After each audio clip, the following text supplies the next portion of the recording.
Welcome to the channel, viewers. Dr. JW Ayoub, theologist since 1994. The Jehovah Witness Cult Deception Series, episode 43, The Reputation Structure, when image protection replaced repentance. The Kingdom Hall foyer stays busy after the meeting. Brothers shake hands, sisters smile carefully. Conversations remain polished while certain subjects never fully surface. A younger publisher laughs at a comment he internally questions. An older elder redirects a difficult conversation before it settles too long in the open. Nobody creates a scene, and this is the point. In episode 42, appearance became safer than honesty, and in this episode, the pressure moves deeper. We look at reputation.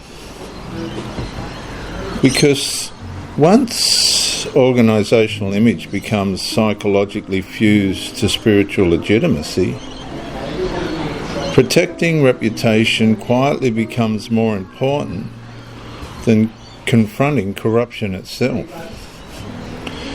And at first, the shift barely feels visible. For the Jehovah's Witness, concerns are softened, failures are reframed, language becomes careful, and eventually another realisation begins forming underneath the Watchtower structure. Inside performance, governed religious systems, and repentance can slowly become dangerous when exposure threatens organisational reputation. And that mechanism becomes spiritually, psychologically and physically corrosive because the Jehovah's Witness gradually learns that preserving the image of stability may matter more than resolving the fracture underneath it. A report surfaces, the wording changes, a harmful event occurs, the conversation narrows, a contradiction appears, and the reputation must be protected first. Nothing has actually healed, but the appearance of order survives publicity, and the structure no longer measures health primarily through truth. It begins measuring stability through containment. And that is the shift. The Jehovah Witness learns that transparency may threaten acceptance more than wrongdoing itself. And this exposes the self-governed, theological, abusive, institutional, mediative system operating through the Watchtower, its kingdom halls, its publications and broadcasts as incapable of surviving open biblical examination. The people of God are repeatedly warned that concealed corruption spreads underneath protected image systems.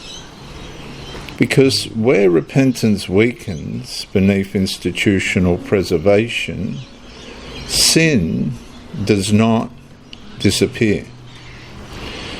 Sin reorganizes itself beneath the religious structure.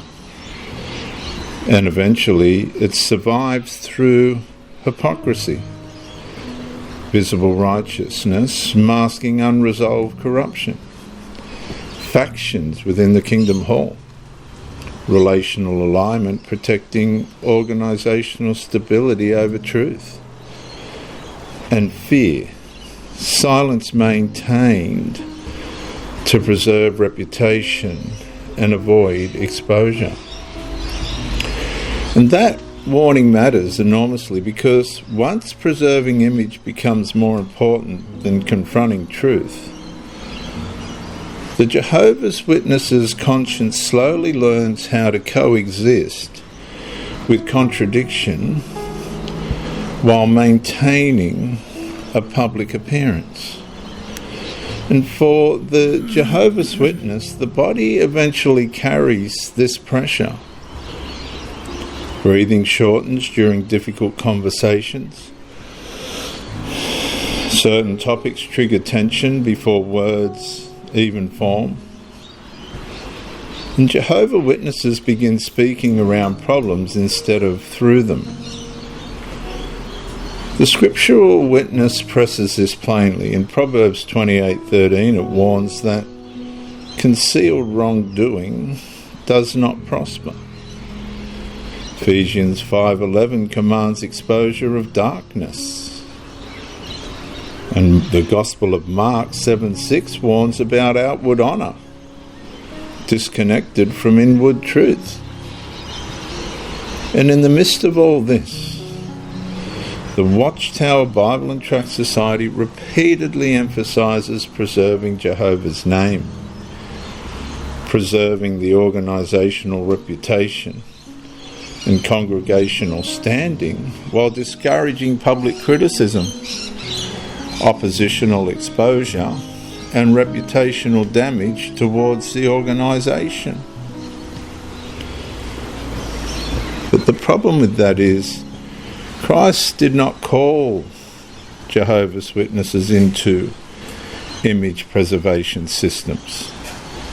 He called us all into truth, repentance, accountability, exposure, restoration, and His governed freedom. And you may think protecting the organisation proved loyalty, but it may have revealed something much more sinister. Fear had trained the conscience to preserve reputation before confronting truth openly. And eventually every person inside the structure faces the same confrontation.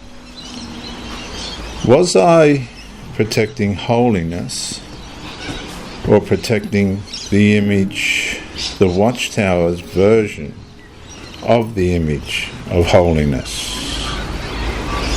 Because if truth belongs to Christ, why must exposure become more dangerous? When the image finally stands before Christ, ask yourself, will the Watchtower reputation survive the truth beneath it? I'm Dr. JW Ayoub, and I'll see you in the next talk.